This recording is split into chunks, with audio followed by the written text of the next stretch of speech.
Donc je partage mon écran global et puis je démarre. Donc bonjour à tous, puisque vous êtes deux, c'est bien. Je vais commencer donc par la correction des derniers exercices sur les lentilles et en particulier le lien avec l'œil qu'on peut faire et les lentilles, cette théorie des lentilles. Donc la semaine dernière, on a vu que si je prends un exemple d'exercice, une lentille, une lentille, c'est une partie en verre un peu bombée sur l'intérieur quand elle est convergente, et ça permet de récupérer tous les rayons de lumière, de les faire converger à un endroit pour former une image. Donc j'ai un objet et j'ai une image. Et tout ça est modélisé sous la forme d'une double flèche pour la lentille, d'une simple flèche pour l'objet et une autre simple flèche pour l'image. Et puis, pour savoir où se situe l'image, on trace 3 rayons caractéristiques qui proviennent du point B de l'objet. Et sur ces 3 rayons caractéristiques, on sait ce qu'ils vont devenir. Celui qui est parallèle, celui qui passe par le centre de la lentille ou celui qui passe par F, le foyer objet. On sait ce qu'ils viennent et après ils se croisent en un même point, on appelle ça le point image. Bon alors, on avait fait des exercices la semaine dernière là-dessus.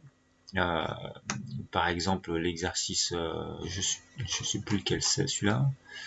Celui-là c'est l'exercice 24 où il fallait reproduire les conditions, donc une lentille, un objet avec le foyer image, foyer objet qui était donné, puis avec les 3 rayons il fallait trouver où se trouve l'image. L'image se trouvait ici. Il y avait un autre exercice qui était plutôt à l'envers. On avait la situation où était l'objet, l'endroit où était l'image, et puis il fallait déterminer graphiquement la position des foyers, etc. Donc ça, on avait dû le faire. Et pour aujourd'hui, donc il y avait l'activité 3 à chercher sur l'œil et le modèle de l'œil, le QCM 3, page 235, et l'exercice 39, page 239. Donc moi, je vais corriger tout ça pendant cette séance, pendant 1 heure, et vous introduire ce qu'on aura à faire pour la rentrée. Alors, dans cette activité 3, les objectifs, c'est de connaître le modèle réduit de l'œil et sa modélisation en physique. Un œil, il a plusieurs parties. Dans cet organe-là, il y a plein de parties. Et ces parties-là, on peut les modéliser avec des outils d'optique et remplacer le cristallin par une lentille, essayer de comprendre ce que c'est que la rétine par rapport à un montage, etc. Donc la vue, c'est un sens important. L'œil permet de former des images de tout objet qu'on observe.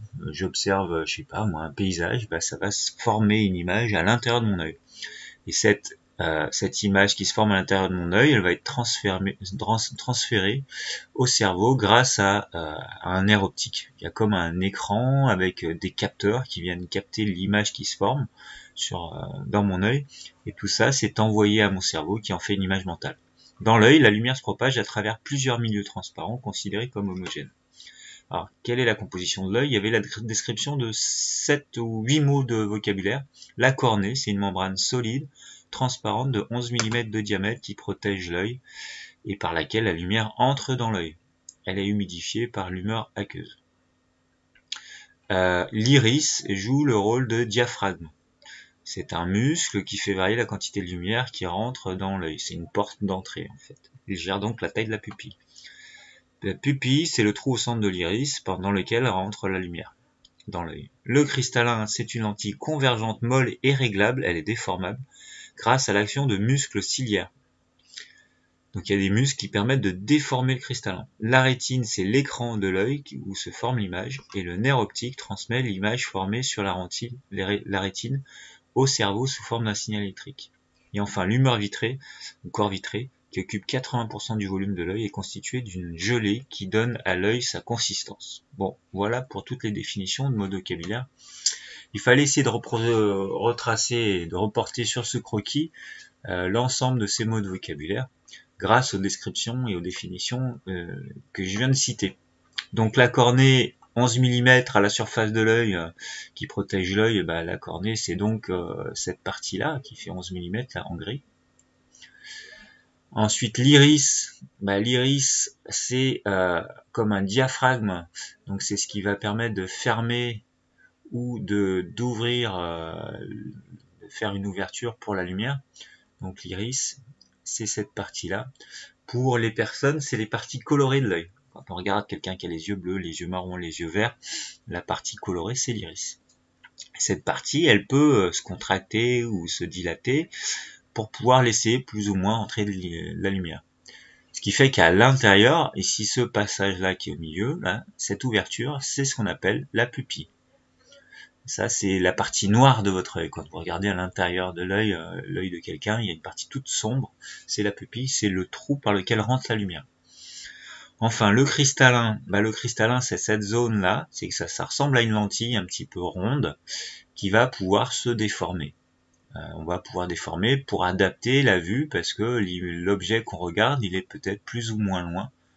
Et donc, moi, je vais pouvoir former une image de cet objet sur ce qu'on appelle l'écran, et qui est en orange ici, qu'on appelle la rétine, en fait. Donc les rayons de lumière qui vont arriver dans l'œil, qui vont rentrer dans la pupille ici, ils vont passer à travers ce cristallin qui est comme une lentille, et l'image doit se former sur la rétine. Donc pour qu'elle se forme sur la rétine, il va falloir que la forme de ce cristallin, elle s'adapte à la distance à laquelle se trouve l'objet, parce que sinon je vais avoir une image qui est floue sur ma rétine. Le nerf optique, c'est ce qui collecte toutes les informations de la rétine, donc c'est ce qui est à l'arrière ici. L'humeur vitrée, c'est toute la partie qui constitue la forme qui est transparente et qui donne la forme à l'œil. Donc c'est 80% du volume de l'œil. Et enfin, il y a des muscles qui vont permettre de déformer le cristallin, de le rendre plus ou moins étiré ou plus ou moins compact. C'est les muscles ciliaires qui sont ici. Alors vous pouvez faire une simple expérience chez vous. C'est pas très compliqué. Vous pouvez regarder, alors vous allez me regarder faire, même si c'est un peu bizarre. Mais tiens, il y a une troisième personne. Bonjour Ninon. Je croyais que tu pouvais pas te connecter, mais bonjour. Alors, je vais afficher ici. Vous pouvez me voir moi. Donc, ce que vous pouvez faire, c'est pour vous montrer l'action des muscles ciliaires. Vous pouvez regarder au loin le mur du fond de votre chambre. Vous le regardez net. Puis vous mettez votre doigt juste devant les yeux comme ça, tout en regardant le mur qui est au fond. Le doigt, il va apparaître double. Ce que vous regardez, vous, c'est le mur qui est au fond, et le doigt, il vous paraît trouble et double. Et puis, d'un seul coup, vous décidez de regarder votre doigt net, et ça va prendre un certain temps pour ajuster et voir le doigt net. Et si à nouveau vous voulez voir le fond de votre chambre, ou le mur du fond, vous regardez à nouveau le mur du fond, vous allez voir que ça prend un certain temps pour voir le mur qui est net. Ce petit délai là que vous observez, c'est le délai qu'il faut pour que les muscles ciliaires agissent sur le cristallin pour le déformer de manière à ce que ça forme une image nette sur la rétine de l'œil. Alors, quel phénomène optique vu précédemment permet d'expliquer les changements de direction dans l'œil? Ce sont c'est toujours le phénomène de réfraction de la lumière. La lumière qui arrive sous forme de rayons lumineux dans l'œil, alors avec n'importe quelle direction, j'en sais rien, une lumière qui arrive comme ça, alors c'est censé être droit, et elle va être déviée, paf. Une lumière qui arrive peut-être comme ça, elle va être déviée elle aussi. Alors j'ai fait n'importe quoi ici, mais elle va être déviée différemment, etc., etc. Donc c'est de la réfraction. Comment varie le diamètre de la pupille quand la lumière augmente? Alors, il faut comprendre la logique. Le diamètre de la pupille, donc la pupille est là. S'il y a trop de lumière, l'œil, ce qu'il veut faire, c'est limiter l'entrée de la lumière. Donc, il va refermer l'iris, donc il va avoir une pupille plus petite. Ce qui fait que la pupille se rétrécit lorsque la lumière augmente. Elle va s'agrandir lorsque la lumière diminue. Vous pourrez faire l'expérience avec vos petits frères ou petites sœurs. Si vous les mettez dans l'obscurité, vous regardez leurs yeux, vous allez voir que leur pupille, la partie noire de l'œil, elle va grossir. Et puis si d'un seul coup vous rallumez la lumière dans la pièce, vous allez voir que cette pupille, elle va rediminuer. Alors je vois qu'il y a une question, alors je vais voir. Non. C'est Walid qui essaye de prendre la parole. Vas-y, prends la parole, Walid. Tu peux appuyer sur ton micro si tu veux parler, ou alors tu peux aller dans le chat pour parler. Qu'est-ce que tu veux dire, Walid?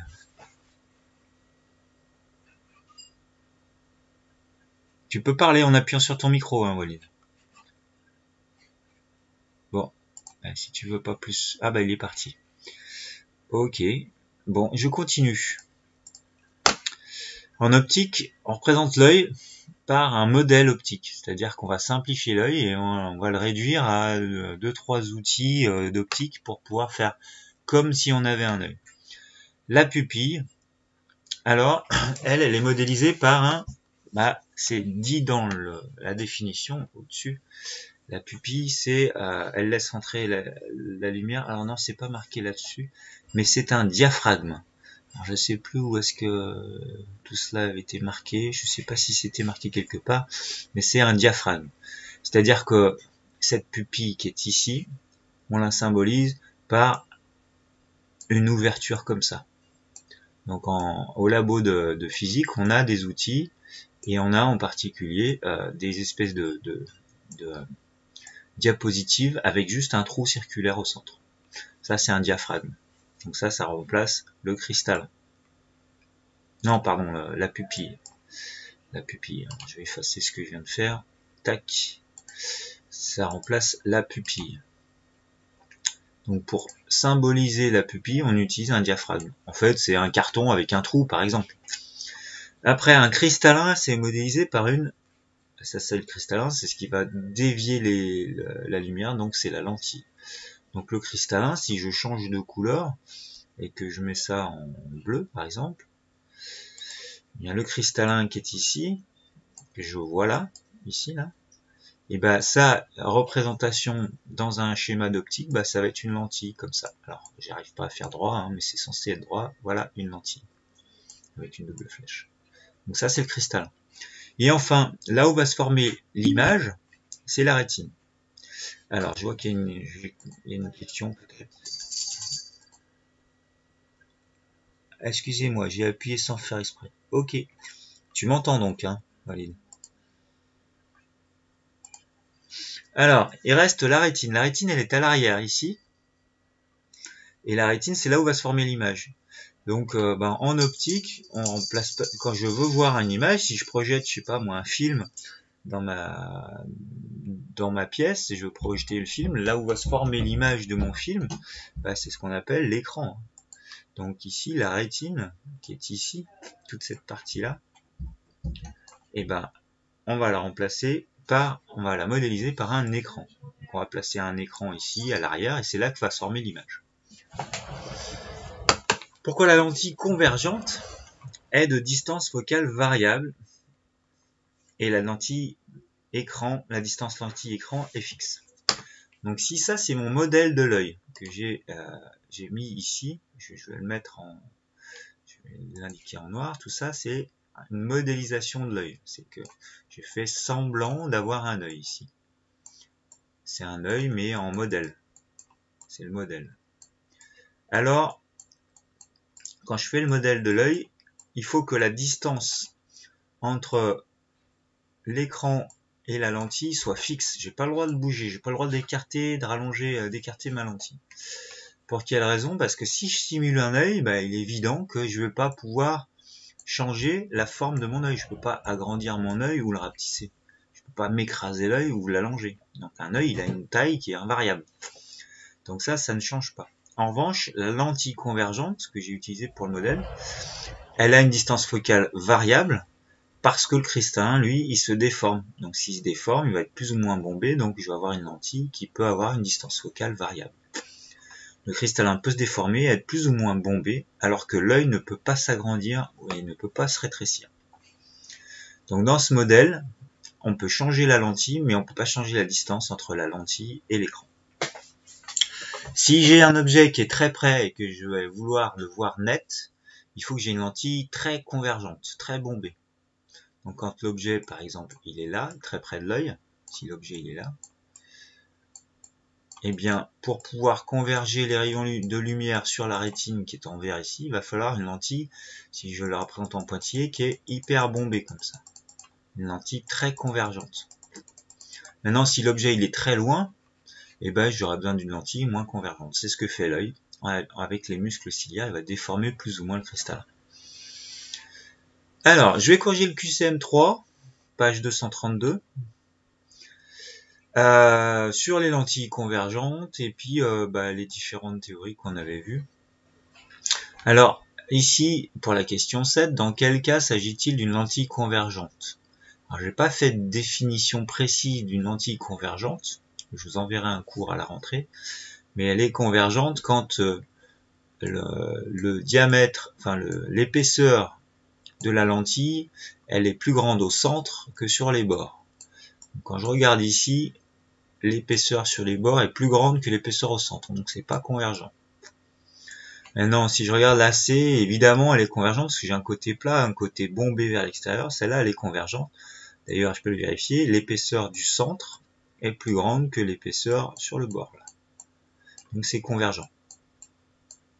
Ça, c'est bon. Et si je regarde la B et que je regarde un peu ces épaisseurs, eh bien, l'épaisseur ici est plus grande que sur les côtés, donc elle est convergente également. Donc la B aussi est convergente.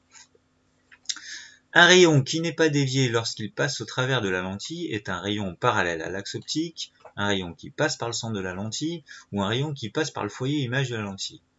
Alors c'est un rayon qui passe par le centre de la lentille. Donc on le voit ici d'ailleurs, le rayon qui passe par le centre, il n'est pas dévié. Donc c'est celui-là et seulement celui-là qui n'est pas dévié. Quelles sont les bonnes relations mathématiques quand j'ai une représentation comme ça d'un schéma d'optique avec la lentille, l'image ici, l'objet et les trois rayons caractéristiques? On peut avoir cette relation, le grandissement est égal à A'B' sur AB. Alors ça, c'est faux, parce que pour que ce soit juste, il faudrait mettre une petite barre au-dessus. Le grandissement, il a un signe. Donc, il faut des signes pour les mesures. Donc on met des barres au-dessus, ça s'appelle des mesures algébriques. On met des barres juste au-dessus des deux lettres pour indiquer qu'on va mesurer aussi un signe. Si l'objet par exemple il est vers le haut, alors AB est positif. Si l'image ici elle est orientée vers le bas, alors A'B' ça va être une mesure qui est négative. Et donc je vais avoir un grandissement négatif, ce qui signifie que je vais avoir une image qui est retournée. Alors, celui-là est juste, j'ai un grandissement qui est inférieur à 1, puisque non seulement mon image est plus petite que mon objet, mais en plus ça va être négatif le grandissement, donc ça c'est juste. Et enfin, pareil pour celui-là, cette relation serait exacte si et seulement si j'avais OA' sur OA. Le grandissement c'est également OA' sur OA, mais avec des barres. L'équivalent de la pupille de l'œil est, c'est une lentille convergente la pupille c'était le diaphragme, excusez-moi, on vient de le voir. Et puis je vais finir par la correction de l'exercice qui était à chercher sur la projection sur un vidéoprojecteur, la projection d'un film. À ce stade-là, est-ce que vous avez des questions ?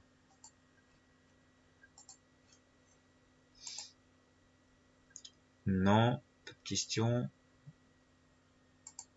Ok. Et je continue avec la correction. Ah, si, peut-être.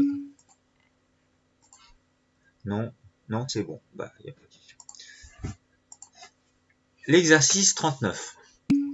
Donc là, on voit le vidéoprojecteur, l'écran. Je vérifie qu'il n'y a pas de questions. Non, c'est bon. J'ai entendu qu'il y avait des gens qui voulaient intervenir. Non. Non, c'est bon pour Lucie. Donc ici j'ai le vidéoprojecteur et puis ici j'ai l'écran. Alors comment ça fonctionne? Un technicien démonte le vidéoprojecteur qui permet aux membres d'un club de visionner des films sur le mur d'une salle à 1 mètre de distance. Donc le mètre de distance en fait il est entre le vidéoprojecteur et l'écran.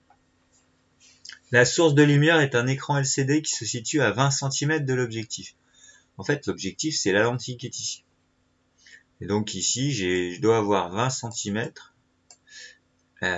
donc 0,20 mètres, alors que de ce côté, j'ai 1 mètre au total, de là à là. Voilà ce que me dit l'énoncé. Et cet écran que l'on modélise par un objet AB est positionné à l'envers, pardon, par l'écran, cet écran, non, c'est l'objet qui est modélisé par un objet AB. Elle est positionnée à l'envers pour projeter une image A'B' à l'endroit, sur l'écran. La notice précise que la distance focale de l'objectif est réglable. Elle vaut entre 31 mm et 41 mm. Donc la distance focale, c'est la distance entre O et F', le foyer image. Et avec la barre, c'est positif si F' est bien à droite. Pour les lentilles convergentes, c'est toujours le cas. Et on nous dit que ça, c'est compris entre 31 mm et 45 mm. Donc je dois avoir ça qui va être compris entre 45 mm et 21 mm. Alors pour ça, il fallait, alors 21 ici de ce côté, à l'aide d'une construction graphique à l'échelle 1/5, déterminer la distance focale de l'objectif considéré comme une lentille convergente. Alors de deux choses l'une, soit on utilisait le schéma direct de l'énoncé, et on se servait de ce schéma-là pour déterminer où se situe le foyer objet. Alors moi j'ai tout reproduit avec une taille d'objet, une taille d'image que je ne connais pas, parce que j'ai pas le livre et j'ai pas pu vérifier que ça c'était effectivement au 1/5. Je sais pas si c'est le cas sur votre livre. Alors j'ai pris à l'échelle 1/5, donc un papier millimétré qui fait 24 cm de long. Et l'échelle 1/5, ça signifie que 1 cm sur mon schéma représente 5 cm dans la réalité. Donc ici j'ai une graduation de 1 cm sur mon papier millimétré, ça doit faire 5 fois plus dans la réalité, donc 5 cm. Qu'est-ce que je sais? Je place un axe optique. Je sais que je dois positionner, d'après l'énoncé, je reviens dessus, il faut que je positionne mon objet à 20 cm. Donc l'objet c'est un écran LCD à 20 cm de l'objectif. Donc l'objet qui va être là, AB, il doit être à 20 cm de l'objectif. L'objectif c'est la lentille. Donc 20 cm ici, si un carreau ça fait 5 cm, il me faudra 4 carreaux pour arriver à 20 cm. Ce qui fait que ma lentille, je vais la placer à 4 carreaux du bord ici. J'ai bien 4 cm, donc 4 carreaux. 4 x 5, ça fait bien 20 cm que j'ai ici. Là, j'ai bien 20 cm de distance, même si j'écris de travers avec ma souris. 20 cm ici. Donc mon objet, il va être, alors ça c'est la lentille, donc l'objectif, ce qu'ils appellent l'objectif. Le centre de la lentille est ici, c'est là par où passe l'axe optique. Alors je sais pas tout à fait le centre parce que j'aurais dû le rallonger ici, mais c'est pas grave. L'objet, il est à l'inversé, j'ai choisi de le faire de 1 carreau de haut, et il s'appelle AB, l'objet AB. Alors le B doit être plus vers le haut de la flèche. Maintenant, l'image, qu'est-ce qu'on m'en dit? D'après l'énoncé, l'image se trouve à 1 mètre de distance. Donc c'est l'écran ici, donc qui forme l'image. L'image qui est ici, ça c'est une image. C'est l'image qui est ici. Et l'objectif, la lentille, elle est ici. Alors, il faudrait que je la fasse en jaune pour qu'on la voit, parce que là on voit rien de ce que je représente. Je vais peut-être changer de couleur, mais ici la lentille, c'est à la sortie du vidéoprojecteur, elle est là. Et l'objet, AB, il est à l'intérieur comme ça, AB. Donc là, je vais avoir l'image que je vais appeler A'B', qui va être à l'endroit, parce que le but c'est de voir un film à l'endroit. Donc l'image, elle est à 1 mètre de distance. Donc 1 mètre de distance, ça fait 100 cm. 100 cm, c'est donc 10 carreaux. Qu'est-ce que je raconte? Ça va être 20 carreaux ici. Donc je compte, ici il faut que j'ai 20 carreaux. Alors 1, 2, 3, 4, 5, 6, 7, 8, 9, 10, 11, 12, 13, 14, 15, 16, 17, 18, 19, 20, j'arrive pile ici. Donc c'est l'endroit où va se situer mon objet, mon image, pardon. Donc A', B'. Alors j'ai choisi de les faire de 1, 2, 3, 4 carreaux, 5 carreaux et demi. Mais ça c'est au pif. Donc grâce à cette construction, maintenant il faut que je retrouve où se situe F'. Parce que c'est ce qu'on me demande dans la question. Dans la question, je reviens à la question, c'est à l'aide d'une construction graphique à l'échelle 1/5, détermine la distance focale. Donc je dois déterminer OF'. Donc il faut que je trouve F'. Alors pour ça, je vais tracer des rayons de lumière qui m'intéressent. Et je veux en particulier celui qui passe par F', qui doit être le foyer image par ici. Alors par définition, on l'avait vu dans le cours, si je reviens sur un cours précédent et que je regarde les 3 rayons caractéristiques, par exemple ici, dans le QCM, j'ai les 3 rayons, le premier rayon caractéristique, le deuxième, le troisième. Le premier, il part parallèle à l'axe optique, et quand il ressort de la lentille, il doit passer par F', le foyer image. C'est celui-là qui va m'intéresser, parce que le deuxième, il passe par le centre de la lentille, il n'est pas dévié, donc il ne me permettra pas de localiser F'. Et le troisième, il passe en passant par F, il ressort parallèle, mais je ne sais pas où est F. Donc en fait, je vais privilégier celui qui part parallèle à l'axe, en partant de B. Donc je vais prendre ce rayon-là, qui part parallèle à l'axe optique, en provenant de B, et je sais qu'il doit aboutir en B', puisque c'est par là qu'il doit passer, parce que B', c'est l'image de B. Le rayon qui arrive en B', il provenait de B. Donc je prends ma règle, je pars de ce point-là, et je dois arriver jusqu'à ce point-là, et je trace. Alors je suis pas très bien calé, là ça doit être un peu au-dessus, mais j'ai fait ce que j'ai pu. Je trace mon rayon qui va de ce point-là jusqu'à B', à l'extrémité de la flèche. Et je vais situer à cet endroit-là F', le foyer image. J'ai plus qu'à mesurer la distance au F' en tenant compte de l'échelle. Alors au F', là-dessus, je vois un carreau, 2 carreaux, 3 carreaux et demi. Je sais que chaque carreau fait 5 cm. Donc je n'ai plus qu'à faire un petit calcul, 3 carreaux et demi x 5, ça me fait 17,5. Donc je trouve une distance focale ici de 17,5 cm. C'est la distance qui va de O à F'.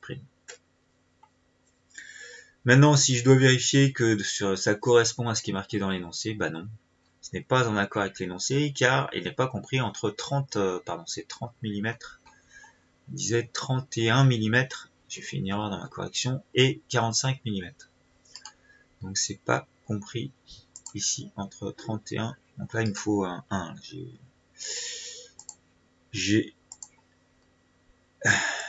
oublié de mettre 31. J'ai oublié le 1. C'est pas compris entre 31 et 45 mm, donc c'est pas en accord avec l'énoncé. Voilà pour cet exercice. Y a-t-il des questions par rapport à tout ça?